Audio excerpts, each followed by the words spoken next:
The war on drugs is not working. Our war on drugs is causing murder and mayhem in the street. We've destroyed the country of Mexico because even though we try to close our borders, our desire to consume drugs is at an all-time high. We are making the war on drugs a big joke. You might say, I understand that. Thank you so much for your opinion, you patriotic citizen. The banks go crazy, they blow all of our money, and you just give them bailout money without any conditions?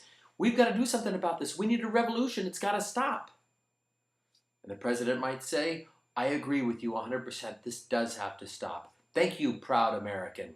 Social Security, tax reform, Medicare, Medi-Cal, No Child Left Behind, the Postal Service, you name a program that's sponsored, put together by our government, they're all upside down. We are in shambles. Every single program. Now, if every single program we have is in shambles, wouldn't you expect our foreign policy to also be in shambles? Well, guess what it is? It is completely upside down. And I would say the same thing about any of these other programs. I could say to any representative, I can say, healthcare isn't working. Social Security isn't working. Our tax reform is not working. Healthcare reform is not working. No Child Left Behind is not working. Our war on drugs is a joke. It's not working. All of it's not working. And everybody would say to me, yes, you're a proud American. Thank you for your opinion. As soon as I start complaining about our foreign policy and our problems in the Middle East with our foreign policy, all of a sudden, I'm no longer a proud American. I'm no longer a valuable asset. All of a sudden, I become a terrorist sympathizer. If we have prescription medicine that costs so much money that little old ladies can't get their medicine, have to decide whether they want to eat or whether they want to live. And we listen when the little old lady complains because we know this little old lady is put in a bad spot. Imagine if our foreign policy has us killing innocent people in some country somewhere. And that innocent person gets up and starts complaining. Do we listen and say, you're right, every other facet of our government is messed up. This is no different than the other facets of our government that are messed up. We're going to fix this. We understand you've got problems because of us. We don't do that. Why won't we own up?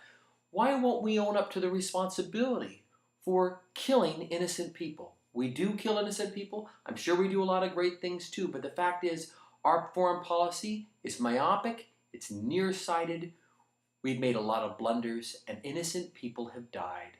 And just like the little old lady who can't afford her drugs, we've got men, women, and children who are innocent who are dying because of us. And if they complain too loudly or wave their fist, they're a terrorist, and we don't listen to them. Why is it that they can't complain? If we're going to assume that every other facet of our government is messed up, it would stand to reason that our foreign policy would be messed up too.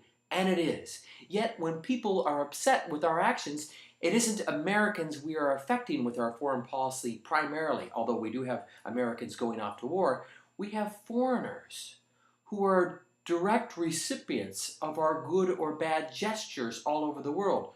So if you are being adversely affected by American policy, how do you complain? What do you say to make America listen? If we're going to make mistakes in war, and innocent people are going to die, what can foreigners say for us to listen? As opposed to saying, look, these people are upset over here. We bombed their village. They're all a bunch of terrorists. What can they say? What can they do? Would you as Americans tell us what a foreigner can do if a foreigner feels they're being oppressed by our foreign policy? Play on